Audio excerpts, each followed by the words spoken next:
안녕하십니까. 전 두 번째 세션 오늘 말씀드리기로 한 서울 IoT 센터의 김태진이라고 합니다. 반갑습니다.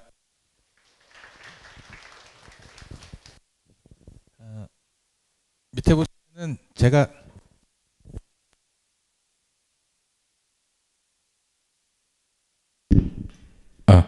오케이, 얘가 좀 낫네요. 제가 소속이 두 개가 되어 있는데요. 지금 저희가 있는 이 공간이 서울 IoT 센터고요. 서울 IoT 센터는 서울시에서 저희 세금으로 운영을 하시는 거고, 이거를 운영하고 여기 프로그램 하는 거를 저희 산업진흥원에 그러니까 외주를 주셨어요. 그래서 제가 외주 받아서 일을 하고 있는 거고, 그러다 보니까 저희는 소속은 산업진흥원이고 진흥원 내에서 저희 조직 이름은 산업혁신센터로 되어 있습니다. 그래서 소속이 두 개인 거고요. 오늘 말씀드리려고 하는 거는 이제 얼마 전에 끝났던 2017년도 축의 홍콩 전자전에서 본 IoT에 대한 그냥 갖다 보고 온 제 생각이라고 들어주시면 좋을 것 같아요. 뭐 누가 학술 논문 쓴 거 읽은 것도 아니고 그냥 제가 가서 본 거기 때문에 이게 망고의 진리다는 아니지만 잘 봐주셨으면 감사하겠습니다. 내용은 그냥 이렇게 진행하려고 해요.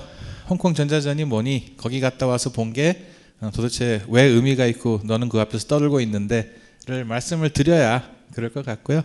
두 번째는 그래서 본 그 주요 내용들이 어떤 것들인지, 그리고 그게 저희 사물 인터넷 하고 있는 한국에 있는 우리들한테는 어떤 시사점을 주는지 이렇게 말씀을 드리려고 합니다. 그래서 이제 처음에 말씀드렸던 게 도대체 홍콩 전자전이 뭐야라고인데요. 뭐 이 중에는 홍콩 갔다 오셨던 분들도 계실 테고요. 그래서 아시는 내용이라도 그냥 좀 들어주시기 바랍니다. 저희가 보통 전기 꽂아가지고 돌아가는 소위 IT, ICT라고 하는 일에 하는 사람들이 말하는 세계 4대 전자전이 있습니다. 그래서 달력에 표시를 했는데요. 1월 달에 내가 큰형님이야 라고 라스베가스에서 CES를 하죠. 저게 보통 5일에서 9일 그 사이에 열려가지고 한 나흘 정도를 해요.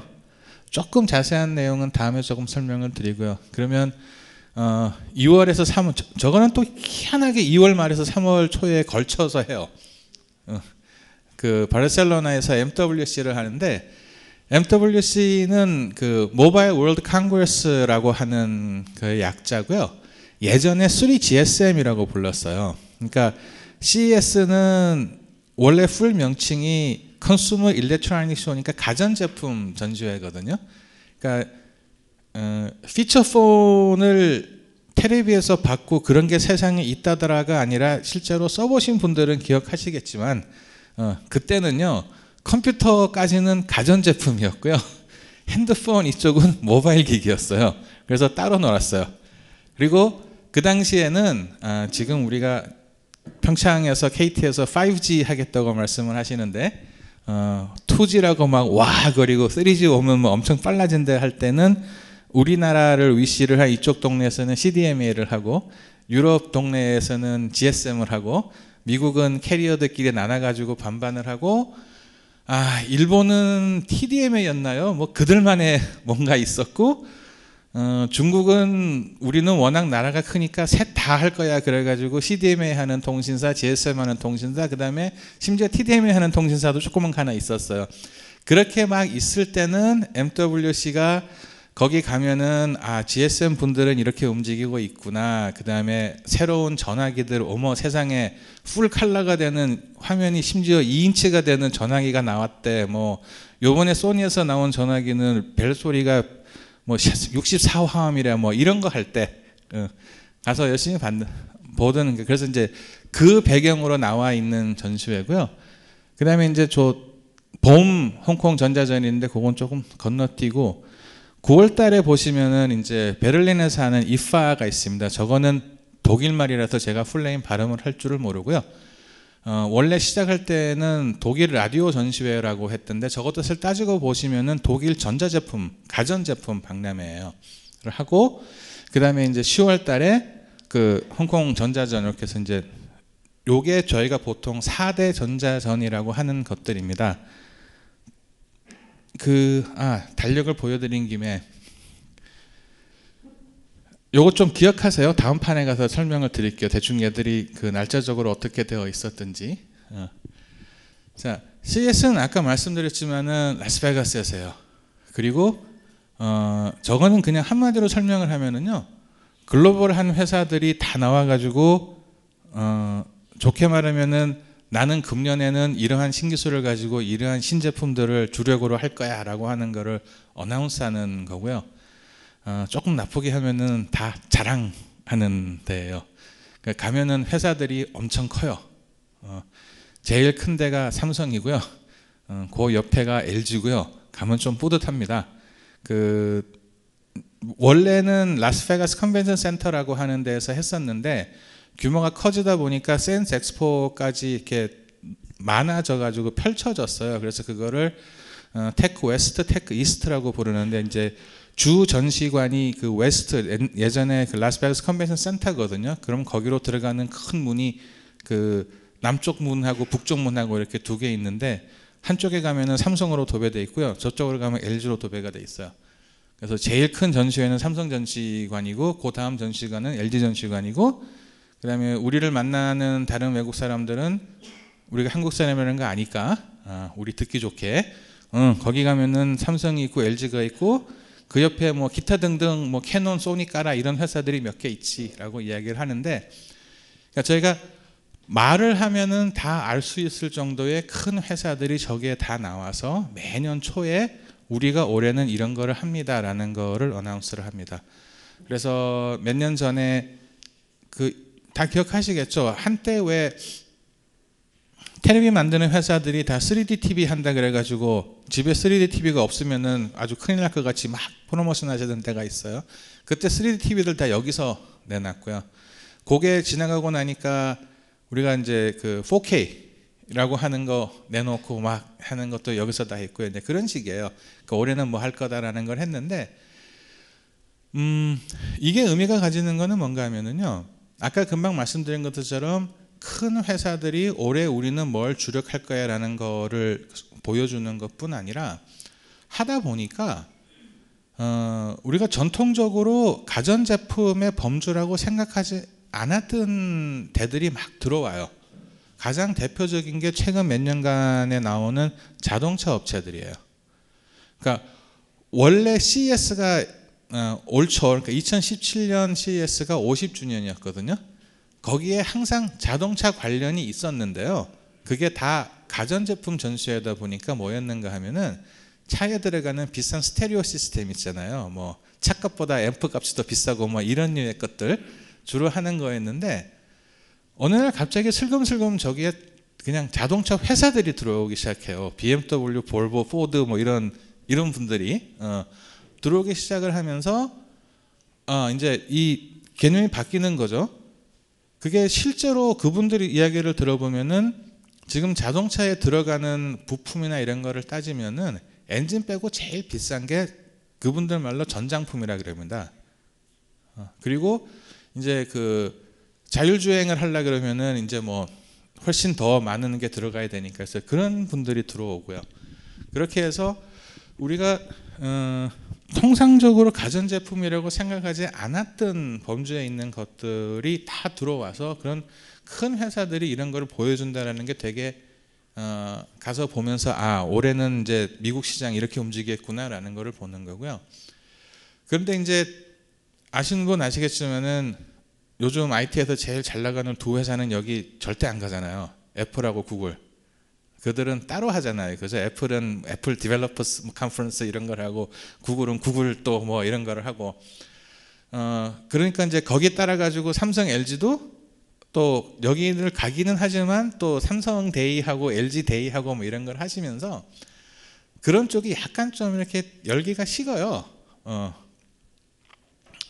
그런데 어떻게 알았는지 몇 년 전부터 저 옆에 비고에 써놓은 유레카라고 써놨는데요. 그러니까 지금까지 말씀드린 이 굉장히 큰 회사들이 가는 데였어요. 그런데 아주 조그만 스타트업들을 모아가지고, 그러니까 아직 세상에 나와서 물건을 팔지 않은 그런 것들, 어떤 신기술 이런 거를 쇼오프하는 걸 하기 시작을 했어요. 그래서 처음에는 그게 아까 테크 웨스트, 테크 이스트 말씀드렸는데, 테크 이스트에 한쪽 귀퉁이에 있었어요. 그리고 테크 웨스트가 예를 들면 100이라 그러면은 테크 이스트가 한 뭐 20 정도 되는 정도 규모였고 거기에 한쪽 귀퉁이에 있었는데 이게 미국에 있는 스타트업들 그다음에 저 유럽 쪽에 있는 그러니까 서로 서양 쪽의 스타트업들이 막 나와가지고 이렇게 하다 보니까 그쪽에 훨씬 더 새롭고 재미있고 볼 게 많아져요. 그래서 연초에 그 저희 쪽 그 신문 기사나 이런 거 보시면은 뭐 CES에서 뭐 이렇게 쭉 나오면 아마 눈길을 가는 기사들이 거의 대부분 어떤 그런 삼성전자가 오늘 뭐 한대라는 것보다 세상에 뭐 이런 물건도 나왔어라고 하는 쪽이 훨씬 더 많을 겁니다. 그래서 이거는 참 변신을 잘해가면서 잘 가고 있고요. 그래서 매년 초에 하는데 전시 회사가 이게 그 각 사이트에 올해 거 데이터를 딴 거거든요.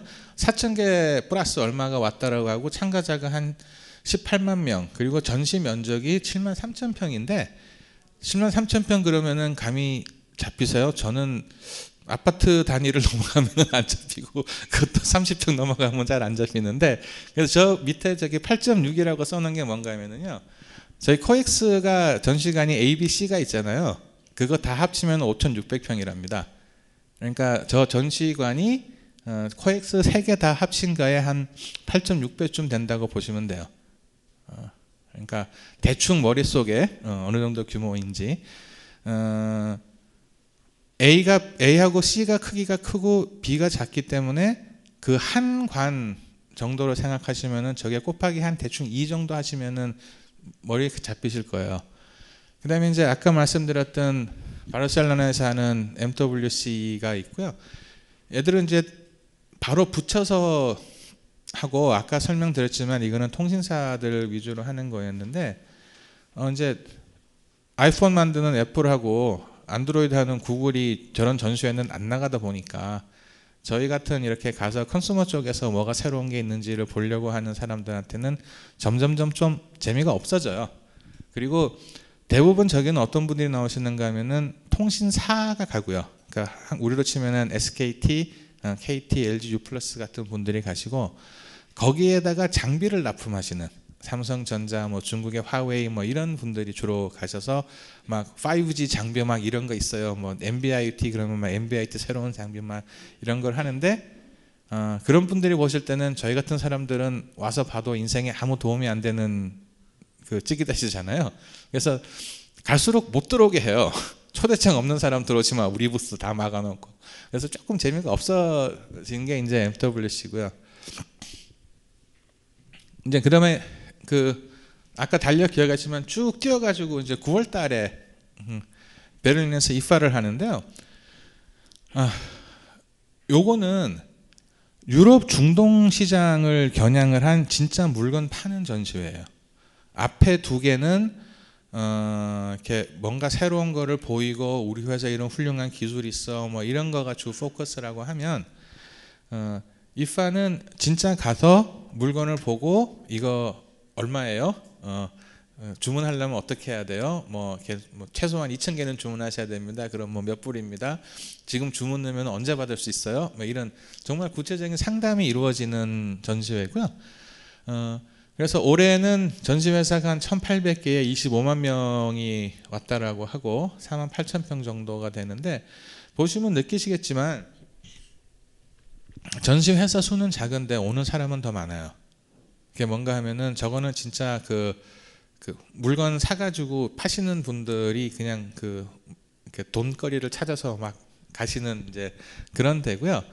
이게 이제 게다가 저게 독일이라고 하지만은 이제 EU가 된 이후로 다 유럽은 한 시장이니까 유럽에 있는 모든 바이어분들 오시고 그다음에 중동이 점점 이렇게 불안해져서 사실은 물건 파는 사람들도 중동 전시회 가기 좀 불안하잖아요. 그러니까 이제 중동 바이어들도 다 이쪽으로 와서 하고 해서 그렇게 많고요.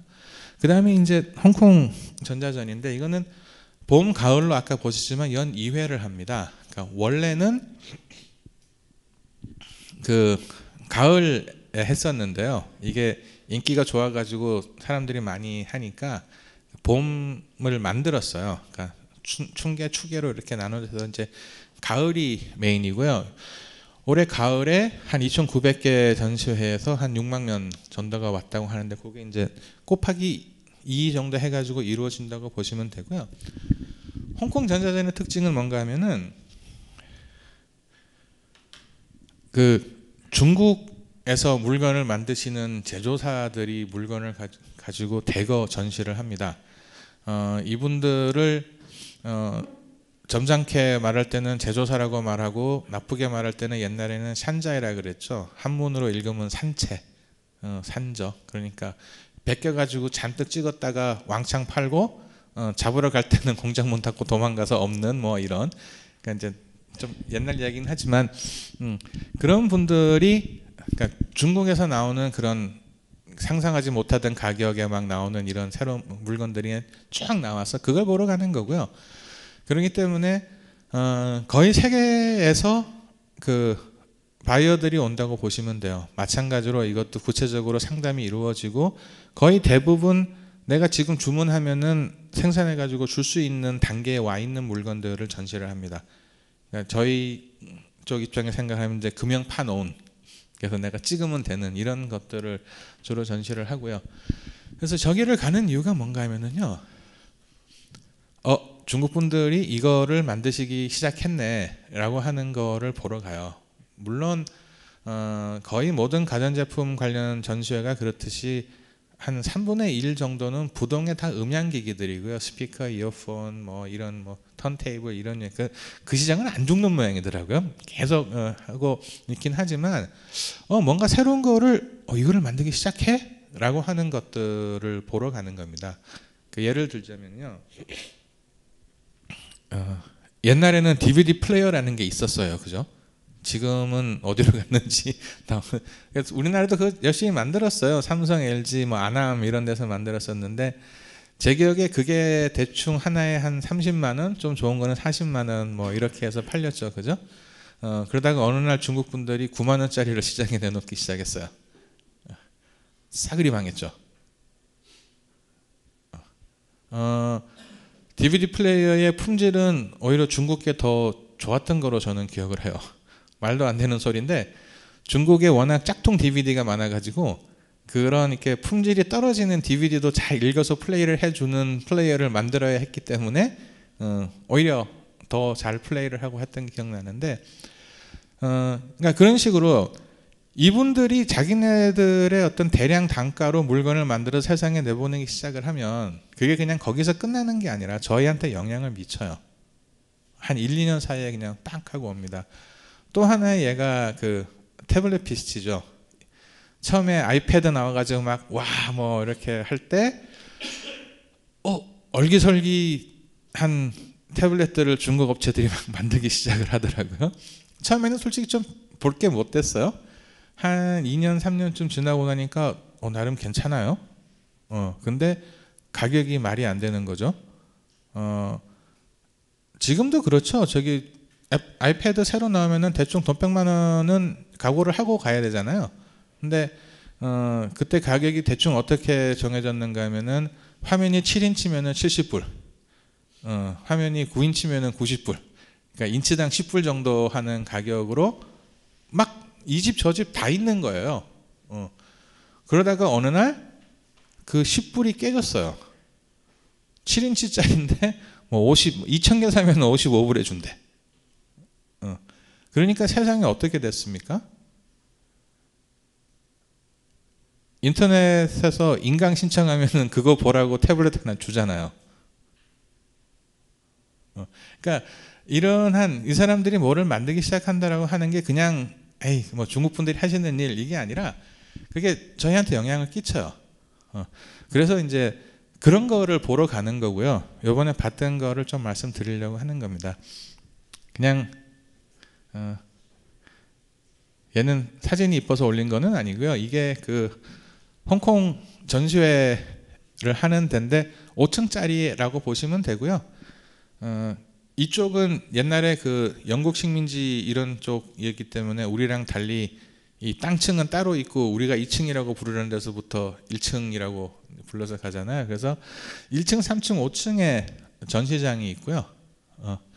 그 중간에는 그냥 회의실 이렇게 돼 있는데 여기가 이렇게 A, B, C, D 이렇게 나눈 것만 조금 기억 좀 해주세요. 그래서 1층이 아무래도 제일 좋고 막 이런 회사들이 가 있고, 심지어는 홍콩 분들은 그 1층을 홀로 페임이라고 불러요. 그래서 아무 업체나 안 들여보내주고, 작년에 전시를 했던 업체가 연장을 하겠다 그러면 무조건 그 업체한테 그 우선권을 주고, 뭐 그래서 1층 들어가기가 쉽지 않다라고 하더라고요. 그래서 3층, 5층 이제 올라가는 이런 건데요.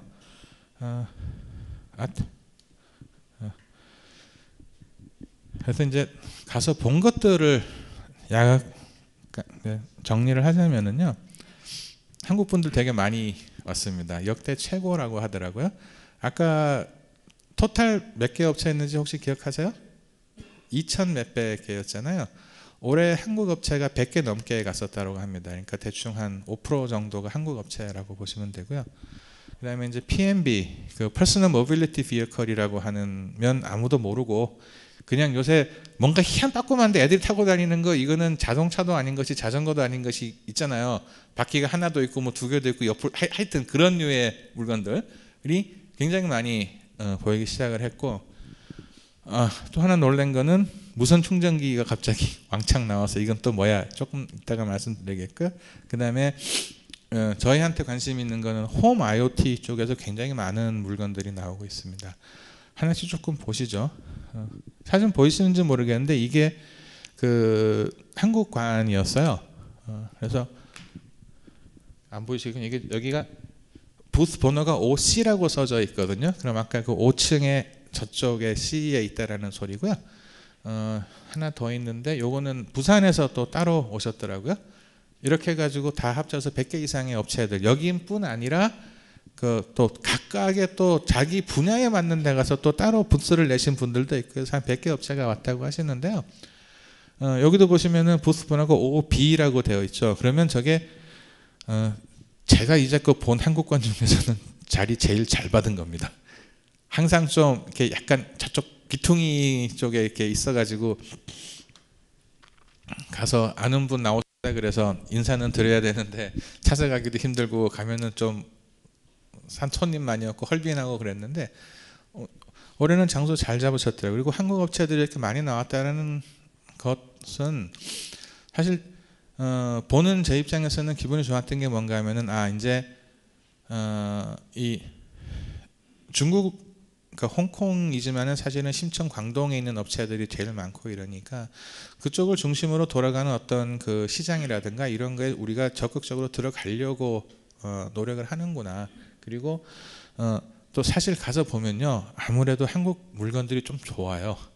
똑같아도 피니시도 약간 낮고 아직까지는 그런 게 있어요. 그래서 한국 업체들이 굉장히 많이 왔었다라는 것 하나. 그다음에 이제 이렇게 다양하게 생겨먹은 PMB들이 무지 많이 나와가지고 온데 다 있었어요. 굳이 이거를 말씀을 드리는 이유는 뭔가 하면은요, 얼마 전에 뉴스에 한번 나왔던 거로 기억을 하는데, 사실 저거 지금 우리나라에서 타고 다니면 불법이라면서요. 규제 뭐 이런 게 없어가지고. 그런데 저 개인적으로는 아침에 지하철 타고 와서 내려서 여기까지 걸어오고 하면은 출근 시간에 못 봐도 한 5분 정도는 저거 타고 가시는 분 보는 것 같아요. 퇴근 시간도 마찬가지고요. 여러분들도 아마 주변에 저게 굉장히 많이 부쩍 늘었다라고 생각을 하실 거예요. 원래 이런 류의 물건의 그 시조세가 세그웨이라고 하는 거잖아요. 그래서 이렇게 서가지고 이렇게 하던 거. 그 세그웨이는 어떻게 되는지 아시죠? 세그웨이를 짝퉁을 만들던 중국 회사가 본사를 샀어요. 그래서 걔들이 그 원래 IPR을 다 가지고 있는 회사를 샀기 때문에 이제는 더 이상 불법이 아니에요. 그러니까 중국에서 워낙 싼 가격에 짝퉁이 제대로 막 나오기 시작하니까 세그웨이가 어려워지니까 그 세그웨이의 파운더는 이거를 발명하신 발명가예요. 그래서 그 사장님이 자기는 기술을 발전시켜서 살아남을 거라 그래가지고 그 다음 단계로 뭘 하려고 하셨는가 하면은 산악용 세그웨이를 만드시겠다라고 하시다가 그거 실험하다가 산에서 사고 당해서 돌아가셨어요. 그러면서 회사 갑자기 어려워지니까 그 중국에서 짝퉁 만드는 회사 가서 그 회사를 샀어요. 그러니까 저런 것들이 대충 가격을 물어보면은요, 뭐 300불, 400불, 이렇게 좀 간단한 거 있잖아요. 후보보드라 그래가지고 뭐 이렇게 된 거, 스케이트보드 엔진 달린 거, 얘들은 뭐 150불, 대충 이 정도 가격이에요. 그러면 그렇게 싸면 주변에서 그거를 쉽게 해볼 수 있거든요. 그리고 그렇게 해서 많이 하게 되면 불법이다 어쩌다 이런 문제가 해결이 돼요. 지금 사실은 그게 불법인 게 무슨 뭐 이거를 타면은 천하의 나쁜 놈 이런 게 아니라 관련 법규가 정비가 안 돼서 그런 거잖아요. 근데 아무도 안 탈 때는 관련 법규를 정비를 안 한다고요. 근데 이게 이렇게 풀려가지고 제 눈에도 하루에 10명씩 보이기 시작하면 저 국회에 계신 분들 눈에도 보이겠죠. 말도 나오고. 그러니까 뭔가 할 거거든요. 그러면 어느 순간 저게 들어와요. 요거는 뭐 조금 더 다른 류의 건데 뭐 그렇고요. 요거는 나중에 한번 말씀드리려고. 이 사진 또 넣을 거예요. 기억 좀 해주세요. 예쁘게 생긴 오토바이인데요. 얘가 얼마인지 아세요? 물어봤더니 400불이라 그러더라고요.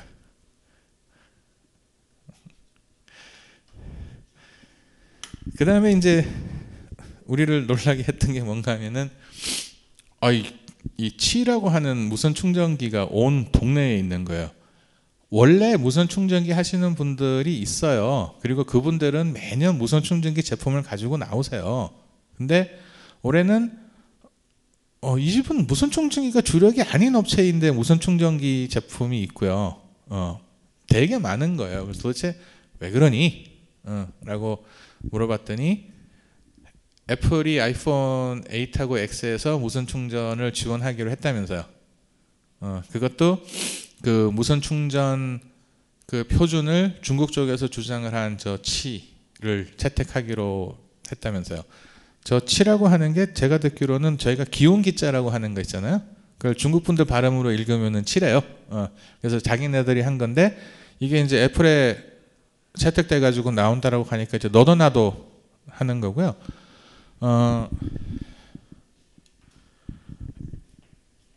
이젠 예뻐요. 옛날에는 그냥 투박하게 못생기고 싼 거였거든요. 이젠 디자인도 잘하세요. 예뻐요. 그리고 고민을 했구나라고 하는 생각이 드는 물건들이 나오는 거예요. 그러니까 처음에 그냥 우리가 무선 충전이라는 거를 개념적으로 생각을 할 때는 뭐 이거 케이블 꽂고 빼고 이런 거 안 해도 되고 하니까 편하겠네, 뭐 좋겠네라고 생각을 하지만 실제로 무선 충전을, 그러니까 무선으로 충전하는 기기를 써서 내가 핸드폰을 충전을 한다라고 생각을 해보세요. 그리고 지금 내가 케이블 꽂아가지고 충전을 하는 것과 비교해서 한번 생각해 보세요. 무선이 더 불편해요. 왜냐하면요, 내가 케이블 꽂았을 때는 꽂은 채로 핸드폰 들고 게임도 하고 페이스북도 보고 다 할 수 있잖아요. 무선은 그냥 가만히 모셔놓고 있어야 되잖아요. 그래서 뭐 특정 개인을 거론 안 하겠습니다만은 저랑 같은 집에 사는 누구처럼 뭐 핸드폰 워낙 많이 안 써서 아침에 들고 나가서 다 하고 난 다음에 저녁에 집에 와서 이렇게 올려놓고 자고 할 수 있는 패턴인 사람들은 괜찮은데 저처럼 이렇게 핸드폰 화면이 꺼지거나 배터리가 30% 밑으로 내려가면은 막 가슴이 불안해지고 하는 이런 사람들은 거기 이렇게 올려놓고 있을 수가 없잖아요. 그런데 거기에 대해서 예를 들면은 충전을 하는데 충전기 거치대 자체가 핸드폰을 이렇게 세워질 수 있도록, 그래서 내가 터치를 하거나 동영상 같은 거를 볼 수 있도록 만든 제품이라든가 뭐 이런 것들을 이미 전시하고 있어요. 그 소리는요, 얘는 이제 그 아이폰 8 이전에 나오신 아이폰을 가지고 계신 분들이 쓰실 수 있도록 그 꽁무니에 받고 지 안에 그 무선 충전 케이블 들어가 있는 예쁜 케이스. 그러니까 그 고민하는 것들을 상당히 했더라고요. 그래서 저게 나와요. 그러면 무선 충전이 많이 보급이 되면은 이게 무슨 일이 생길까에 대해서는 한번 생각을 해볼 필요 저희 있다고 생각을 해요. 그 중에 하나가 저희 IoT 하는 입장에서 보면은 센서들을 여기저기에다가 막 달아야 되는데, 그죠? 그 가장 고민하는 포인트 중에 하나가 센서에 전기를 어떻게 공급할 것이냐라고 하는 문제잖아요. 아주 운 좋게 나는 그 한전의 스마트 계측기 이런 거를 해, 그러면은 전기 물고 있는 게 기본이니까 그 걱정 안 해도 되는데, 그게 아니라 그냥 여기저기에 달아야 되는 센서나 이런 거 생각하시면은 어떻게 하면은 내가 하드웨어를 잘 만들고 소프트웨어를 잘 투닝을 해서 똑같은 용량의 배터리를 넣더라도 난 오래 갈 수 있도록 할 것인가, 아니면 우리 손님들 입장에서 보면은 갖다 설치하면 6개월은 가야 되는데 그러려면 내가 이만큼 크게 만들어야 돼, 이런 고민들이 저거 가지고 해결이 가능한 방법이 나오지 않을까라는 생각을 해봅니다. 그러니까 그냥 달아놓고 예를 들면은 내가 그냥 옆에다가 충전기를 갖다 댐으로써 충전을 해줄 수 있다라고 하면 쟤를 지금 그 뭐 일일이 꼽는 것보다는 훨씬 더 편하게 좀 할 수 있지 않을까라는 고민들. 그리고 뒤에 가면서 조금 더 말씀을 드리겠지만은요, 아까 그 예를 들어 드렸던 DVD나 태블릿 PC, 세그웨이 이런 거에서 벌어졌던 일들이 똑같이 일어날 거예요. 가격이 무지막지하게 싸질 거예요. 그러면 지금은 단가나 이런 면에서 안 맞아가지고 내가 못하고 있는 일들에 대해서 가능성이 생길 거라고 하니까 그래서 말씀을 드렸습니다. 그 다음에 이제 우리가 관심 있는 거에 홈 IoT의 약진이라고 말씀을 드렸어요. 뭐 글씨까지는 뭐 다 안 읽으시더라도 얘가 너무 작구나. 그냥 한 집에 이렇게 있길래 찍은 겁니다. 이게요, 스마트 스모크 디텍터고요, 스마트 스위치고요, 스마트 게이트웨이, 스마트 카메라, 그 스마트 소켓, 하여튼 우리가 생각했던 거 스모크 디텍터 뭐시고 다 저렇게 해가지고 나왔어요. 자, 하나 생각해 보실 게 뭔가 하면은요, 저거를 만드는 회사가 예를 들면은 내가 스마트 홈을 위한 스마트 화재 감시기를 만드는 회사가 그거를 난생 처음 만드는 회사가 아니에요. 원래 이 회사 화재 감지기 만들던 회사예요. 거기에다가 인터넷, 거의 대부분은 와이파이를 붙여서 스마트 할 수 있도록 만든 거예요. 이게 무슨 말인가 하면은요, 이 화재 감지기, 연기 감지하는 녀석이요, 연기 감지기로서의 성능은 어디다 내놔도 딸리지 않을 만큼 성능을 합니다. 원래 그거 만들던 회사에서 만든 거예요. 게다가 얘가 이제 스마트하다 그래가지고 인터넷도 돼요. 그런데 그것만 있는 게 아니라 스마트 전구, 뭐 스마트 플러그, 하여튼 오만 것들, 스마트 초인종, 스마트 보안 카메라, 뭐 하여튼 우리 생각하는 거 다 있어요. 우리가 어디 가가지고 뭐 홈 IoT, 스마트 홈 뭐 이런 류로 말을 해가지고 이렇게 집 그려놓고 막 이렇게 붙이는 거 하잖아요. 저희도 저기 하나 설치해야 되는데 그거 다 있어요. 근데 이 사람들이 원래 그거를 만들던 사람들이잖아요. 품질 괜찮고요, 단가 싸고요. 더한 거는 뭔가 하면은 이미 그 물건에 글로벌 유통 체인 안에 들어가 있는 업체들이에요. 그러니까 나 이미 미국 뭐 홈디포 이런 데다가 그 화재 감시기 납품하던 회사예요. 그런데 거기다가 와이파이 붙여가지고 나 이제 스마트 화재 감지기라고 지금 나서고 있는 거예요. 이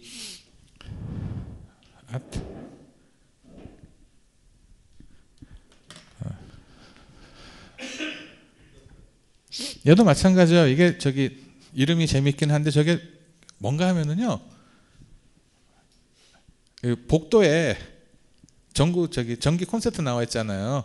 걔 저기다 꽂아 놓으면은 제가 그 모션 디텍터가 있어가지고 사람이 오면은 불이 켜져요. 그러니까 밤에 뭐 있잖아요, 그죠? 애들 방에. 그리고 이게 애 방이라서 어두운 거 싫어하면은 나이트 라이트라고 조그만 등 켜주잖아요. 그것도 해요. 그 안에 2차 전지가 들어가 있어가지고 정전이나 이런 상황에서는 젤을 뽑아가지고 후라시로 쓸 수 있고요. 급하면은 거기다 USB로 핸드폰 모두 충전할 수 있고 뭐 이렇게 해서 나오는 물건인데 요거랑 비슷한 물건 제 기억에 한 두세 개 더 본 것 같아요. 그러니까 이런 홈 IoT 쪽 물건들이 엄청나게 나오고 있고 더 우리를 고민하게 만드는 거는 뭔가 하면은 이 사람들이 원래 이런 거 만들던 사람인 거예요. 그러니까 IT하고 OT를 다 가지고 있다고 생각해도 되고 이분들이 이미 그런 물건을 시장에다가 내다 팔고 있는 업을 하고 계셨던 회사들이기 때문에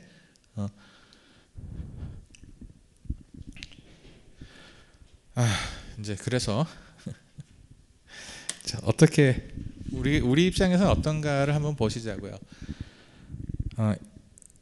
일차적으로 하드웨어 단가는 아주 급격하게 떨어질 거로 생각하셔야 될 것 같고요. 그다음에 중국 제조업체들이 어떤 그 실력이나 그들이 내놓고 있는 물건의 품질이나 이런 거 되게 좋아질 거라는 것 하나 하고요. 그다음에 나만의 플랫폼을 내가 고집하는 것이 맞느냐에 대한 고민 좀 필요할 것 같고 그래도 로라하고 NB-IoT는 아직은 좀 여유가 있을 것 같다라는 말씀인데 하나씩 보시죠. 하드웨어 단가는 급격히 하락 예상 해서 이 사진은 아까 보여드렸던 거 떠나왔는데요. 제가 이걸 보고 깜짝을 왜 놀랐는가 하면은 홍콩 전자장 가기 그 전주에 코엑스에서 한국 IoT 전시회라는 게 있었어요. 그래서 아까 보셨지만은 제가 IoT 관련 일을 하는 사람이기 때문에 거기도 갔어요. 전기 오토바이가 있더라고요. 멋있게 잘생겼어요. 사장님 이거 얼마입니까 여쭤보니까 많이 단가가 내려와서 이제 400만 원이래요. 얼마 전에는 500만 원이었대. 이거 누가 삽니까? 그랬더니 그 중국집 피자집 사장님들을 대상으로 만든 거래요. 그래서 이거를 가지고 배달을 하면은 기름값이 아껴지기 때문에 400만 원을 뭐 이렇게 하면은 얼마 정도면은 그 이제 단가가 뽑힌다. 이런 설명을 쭉 들었어요. 설명을 들으면서 내리 이 한쪽의 생각은 뭔가 하면은 제가 알기로 지금 오토바이 배달하는 친구들이 타고 다니는 그 스쿠터 대부분 중고인데 그 중고 가격이 50만 원 이상 할 가능성이 굉장히 낮다라고 보는데 400만 원짜리를 과연 팔아가지고 이게 팔릴 수 있을까라는 고민을 했었어요. 그런 고민을 한 기억이 머릿속에 있는 상태에서 중국에 가가지고 보니까 막 있는데 아까 그 보셨던 건 약간 좀 장난감스럽잖아요. 그죠? 얘는 진짜 타고 다니면 하게 생겼어요. 그래서 깜짝 놀라갖고 야 이거 얼마니라고 물어보니까 400불이래요. 물론 누가 저거를 수입해가지고 하면은 뭐 이제 운송비에다가 뭐 이것저것 뭐 그 수입하시는 분도 뭐 남기셔야 되고 파니까 그 대충 우리 알잖아요. 그죠? 내가 사입을 한 400불에 하면은 시장 같은 내다 팔 때는 100만 원 좀 되겠구나라는 감이 잡히긴 하지만 어찌됐든 간에 가격 차이가 너무 나잖아요. 근데 이런 업체가 그 전시회에서 제가 그 집 하나만 봤으면 뭐 똘똘한 친구 하나 있더라라고 하겠는데 그게 아까 아닌 거 보셨잖아요. 그러니까 물론요 성능은 떨어져요. 아까 말씀드렸던 그 한국 거는 뭐 최고 속도가 시속 80km고요. 한 번 충전하면은 80km인가 뭐 60km 왔다 갔다 할 수 있다라고 하고 그리고 그것도 더 예뻐요. 아마 더 튼튼도 할 거예요. 하지만 악화가 양화를 구축하잖아요. 세상에서는.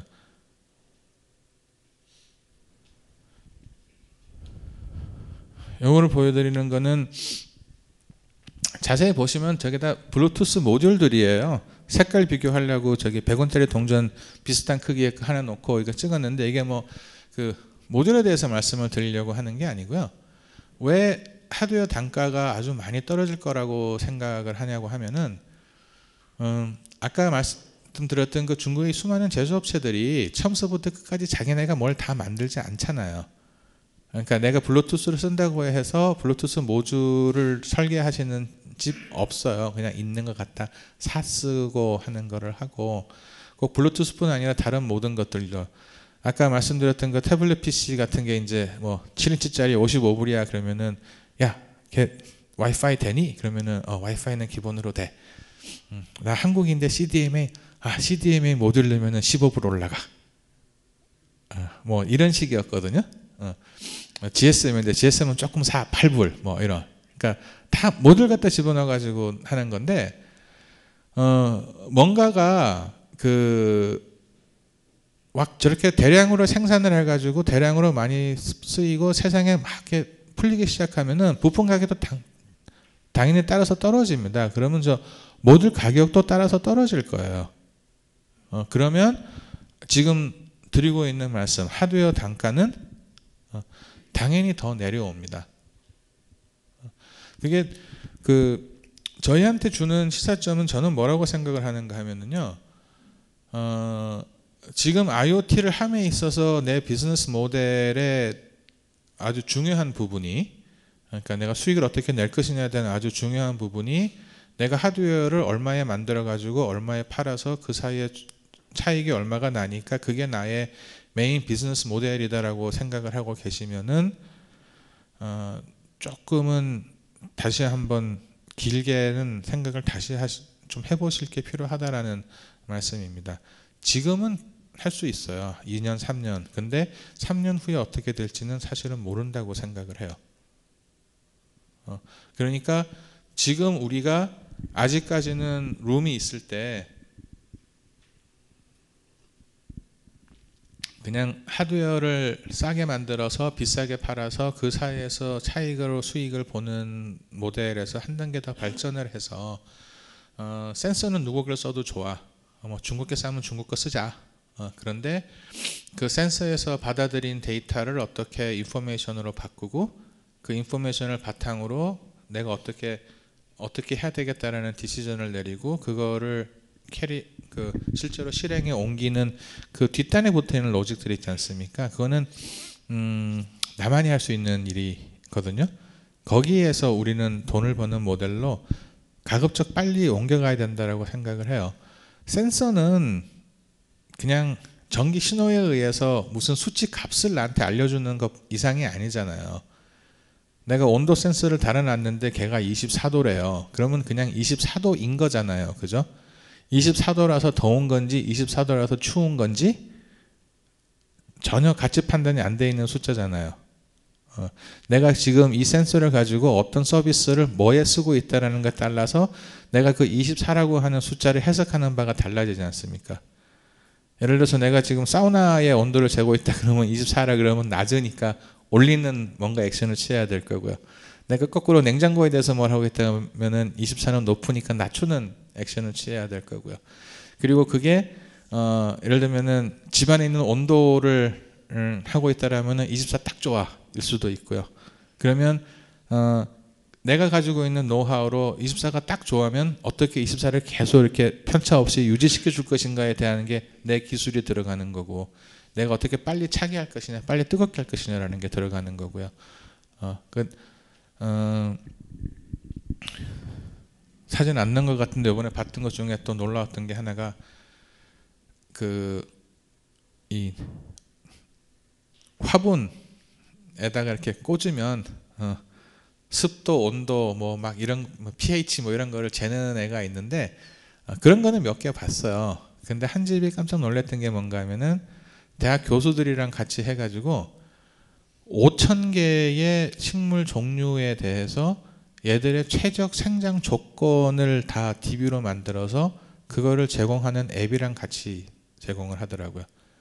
그러니까 예를 들어서 내가 상추를 키우면 상추 뭐 씨를 뿌리는지 모종을 하는지 모르겠지만은 그렇게 하고 걔를 꽂고 자 오늘부터 우리는 저 데이 1이야 라고 하면은 얘가 알려주는 거예요. 지금 예를 들면 습도가 몇 %인데 상추는 요때쯤이면 습도가 얼마가 좋으니까 물을 더 주세요 덜 주세요 뭐 이런 거, 온도를 높이세요 낮추세요 라고 하는 거, 그게 기본이지 않습니까? 그러니까 하드웨어 단가는 내려갈 거예요. 저희는 뭐 중국 사람들이 하드웨어 싸게 만들면 우리 그거 사다 쓰면 되잖아요. 나는 돈 버는 거는 그 뒷단에 훨씬 더 부가가치가 높은 쪽으로 가야 되는 거죠. 그리고 중국 제조사들의 약진이 예상된다고 말씀을 드렸는데요. 이게 전군데 그러니까 스탠드잖아요. 특별히 잘생긴 스탠드도 아니에요. 근데 저기가 무선 충전이에요. 아까 그 치 말씀드렸던 거 있잖아요. 그러니까 아마 제가 봤을 때 저 집은 원래 스탠드 만드는 회사였던 것 같아요. 근데 무선 충전이 막 보편화될 거다라고 이야기를 하고, 그 다음에 무선 충전 기능을 구현하기 위한 모듈들이 손쉽게 구할 수 있고, 그게 많이 쓰이면서 중국 내에서는 단가가 리저너블한 선에 들어왔던 모양이죠. 그러니까 저기 넣어서 저렇게 만드는 거예요. 이거를 보여드리는 이유는요, 이 제품 자체 하나만 가지고 얘가 좋다 나쁘다 이런 게 아니라, 예전에는 이분들 그냥 베끼는 게 업이었잖아요. 그래서 아까 말씀드렸지만은 베껴서 싸게 시장에 왕창 내고 돈 번 다음에 잡으러 오면은 문 닫고 도망가고. 근데 거기서 더 이상 머물고 있지 않아요. 사실 따지고 보면 저희도 옛날 선배들 이야기 들어보면 일본 제품 사다가 뜯어서 복사해가지고 내다 팔았다면서요. 그래서 여기까지 왔잖아요. 그러니까 똑같이 올 겁니다. 이거 또 치 충전기인데요. 얘 보여드리는 이유는 일단 예쁘고요. 디자인이 저희가 뽑은 것만 못하지 않아요. 그리고 어떻게 쓸 건지에 대한 고민도 저희보다 훨씬 더 많이 한 것 같아요. 이쪽을 보시면은요, 동그랗게 생긴 애 있잖아요. 제가 어떻게 하게 돼 있는 건가 하면은 기존에 있는 저런 탁자에다가 동그랗게 홈을 내서 파고 거기다 꼽게 만들어 놓은 거예요. 그러니까 그 고민을 했겠죠. 내가 무슨 충전 패드를 만드는데 이거를 내가 어느 시장에다 어떻게 갖다 팔아야 될까라고 한 다음에, 야, 이거 식당 카페에 갖다 놓으면 딱이겠다. 커피 마시면서 뭐 밥 먹으면서 술 한잔 하면서 핸드폰 그냥 올려놓으세요라고 하면 충전이 되니까, 그러려면 어떻게 해야 되지? 이미 테이블 있잖아. 거기에 그냥 빵꾸 들어가지고 그냥 넣을 수 있으면 표도 안 나고 뭐 이렇게 해서. 이것도 아까 보여드리는 이유는 뭔가 하면은요, 이 물건을 그냥 만들어 가지고요 맨땅에 헤딩하고 세상에 시장에 들어가려고 하는 게 아니라, 원래 업을 오래 했던 회사들이 만드니까, 미국에 있는 홈디포인가 어디에 이런, 여기 보면은 루미즈라고 하는 그 상품명이 있잖아요. 저런 시리즈를 가지고 이렇게 한 세트를 만들어서 납품하는 회사가 있답니다. 그러면 이제 얘 후라시 뭐 이런 비상용 후라시 얘 말고 아까 보여드렸던 스모크 디텍터 뭐 이런 거 몇 가지를 해서 한 세트를 하는데, 거기에 납품을 하기로 하고 지금 물건을 만들고 있는 거라고 해요. 그러면 저거는 물건이 어느 정도 퀄리티에 올라오고 양산 단가만 맞추면 이미 시장 확보하고 들어가는 거거든요. 그러면 제조해 보셔서 다 잘 아시잖아요. 세상에 만들어 본 사람 이기는 사람 없습니다. 내가 아무리 시작할 때는 내가 기술이 더 좋고 아는 게 많고 뭐 이렇지만은요, 나는 1000개 만들 때 저분은 10,000개 만들었으면 언젠가는 저분이 나보다 잘해요.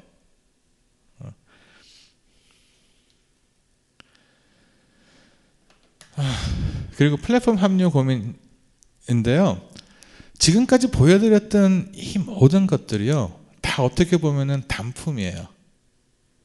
그리고 어떤 서비스라기보다는 그냥 하드웨어고 그냥 이렇게 한 기능을 하는 것들이라고 할까요? 그래서 그 문제를 어떻게 해결했느냐고 봤더니, 저기 보시면은 애플 홈키트랑 연동 가능하다라고 붙어 있고요. 여기 보면은 아마존 알렉사랑 같이 컴패터블 하다고 되어 있고요. 여기 보면은 구글 어시스턴트랑 같이 된다라고 이야기를 하고 있죠. 얘도 보시면은 애플 홈키트, 아마존 알렉사 이렇게 붙어 있죠. 저 아마존 알렉사 컴패터블 하다는 소리를 도대체 몇 번 듣고 봤는지 기억이 안 납니다. 그러니까 야, 이걸 어떻게 동작을 시키는데 너 앱은 어떻게 되어 있어, 뭐 이런 수많은 그 문제들을, 이분들은 대부분 다 하드웨어 하시는 분들이잖아요. 아까 말씀드렸지만은 예를 들면 연기 감지기를 옛날부터 만드시던 회사인 거예요. 그런 분들이 우리는 알렉사 컴패터블 해 라고 함으로써 그 문제를 그냥 한 방에 비켜간 것 같은 느낌이에요.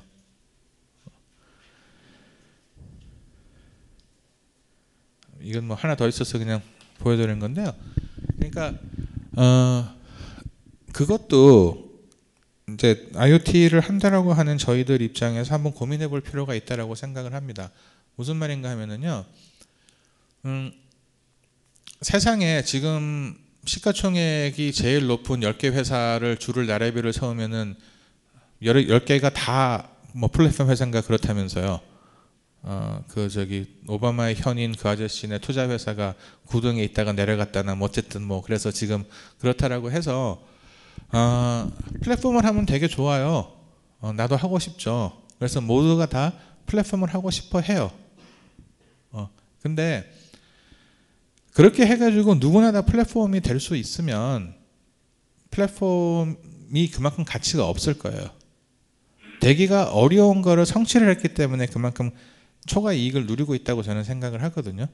근데 내가 지금 뭔가를 새로 세상에 내놓는 입장에서 뭔가 새로운 걸 하는 입장에서 A에서부터 Z까지를 내가 다 하겠다. 그래서 플랫폼도 내 플랫폼이고 뭐 앱도 내 앱이고 하드웨어도 내 하드웨어고 막 영업망도 내 영업망이고 이렇게 하면 너무 어렵잖아요.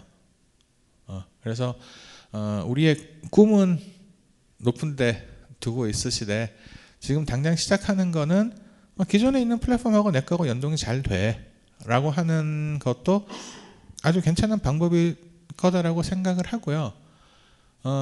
다행인 것은 우리는 또 한국만의 또 플랫폼들이 있잖아요. 그러니까 알렉사하고 구글 어시스턴트가 있으면 우리는 저기 R이라고 부르는 뭐 누구도 있고요. 마음이 조금 안 돼. 어쨌든 그 뭐 카카오에서 낸다 그러고 네이버에서 낸다 그러고 나오잖아요. 그래서 저는 그게 어떤 것이 되든 내가 만드는 내 그 물건에 조금 더 내 사용자가 쓰기 편하시도록 해줄 수 있다라고 하면은 컴패티블하게 만드는 것이 맞지 않은가. 또 그렇게 하심으로 해서 처음 시작하는 때부터 너무나 많은 짐을 이렇게 막 얼머지고 시작하는 걸 조금 더 쉽게 갈 수 있으면은 충분히 한번 해볼 것 아닌가라는 말씀을 드리고 싶었습니다. 그리고 이제 로라하고 이제 NB-IoT로 오는데요.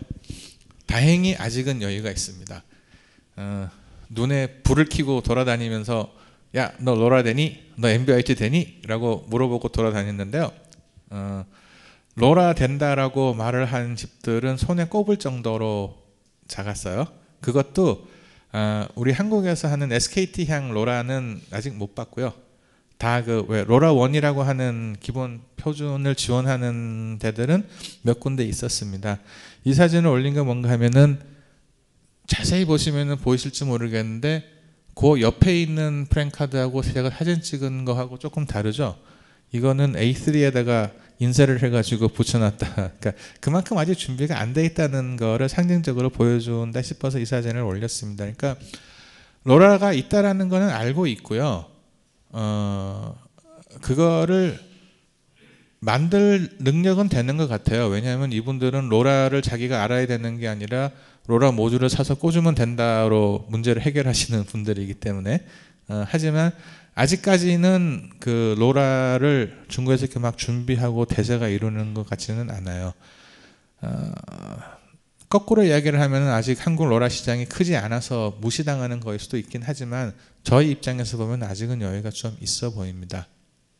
그리고 로라뿐 아니라 파이어박스도 마찬가지로 그렇게 많이 보지 못했어요. 파이어박스가 제가 듣기로는 유럽에는 제법 많이 깔렸다라고 하는데도 불구하고 아직 그리고 거의 대부분이 와이파이인 게 아마 그게 그 기존의 다른 것들을 전통적으로 생산하시던 중국 제조사들의 기술적 한계가 딱 거기까지 아닐까 싶어요. 와이파이나 블루투스는 워낙 많으니까 그건 쉽게 갖다가 집어넣을 수가 있는데 로라나 NB-IoT 쪽은 아직 아닌 것 같고요. NB-IoT는 제 기억에 된다라고 말하는 데를 본 적이 없고요. 한 집은 NB-IoT라고 써져 있길래 열심히 가서 이거 어떻게 된 거니라고 물어보니까 개발 중이라고 이야기를 하더라고요. 그래서 이 그 로라나 NB-IoT는 아직까지는 그런 면에서 한국이 조금 더 빨리 가고 있다고 생각을 하고요. 시간이 다 되어가서 이제 마무리를 지어야 될 것 같은데, 한편으로는 좀 이렇게 우울한 말씀 드린 것 같아서 죄송한데요. 뭐 이렇게 모르고 가다가 뒤통수 두드려 맞는 것보다는 기분 조금 우울하더라도 알고 준비하는 게 저는 필요할 것 같아서 말씀을 드렸고요. 다 우울하지만은 않습니다. 이 사람들이 많이 만들어 가지고 하드웨어 단가가 내려가고 모듈값이 내려가면 저희가 쓰는 모듈값도 내려갈 거거든요. 그리고 영어 속담에 그런 말 있잖아요. 이기지 못할 것 같으면 합류하라고. 우리가 중국 사람들이 그렇게 싸게 퀄리티 있는 물건 만들면 우리가 사다 쓰면 되죠. 내가 그거를 만들어서 먹고 살아야 되는 비즈니스 모델만 개선할 수 있으면 굳이 그럴 필요 없지 않습니까? 아니면 중국이 그렇게 싸게 생산할 수 있는 어떤 사회적 기반이나 제도 뭐 하여튼 이런 것들이 갖춰져 있다라고 하면 내 물건을 중국에 생산 못할 이유도 없지 않습니까? 그래서 이런 트렌드가 있고, 그게 모두에 말씀드렸지만은 제가 본 제 생각이고 이게 뭐 100% 확실한 것은 아니니까요. 어찌됐든 간에 이런 움직임이 있다라는 거를 좀 기억을 하시고 앞으로 그 일을 하시는데 조금이라도 도움이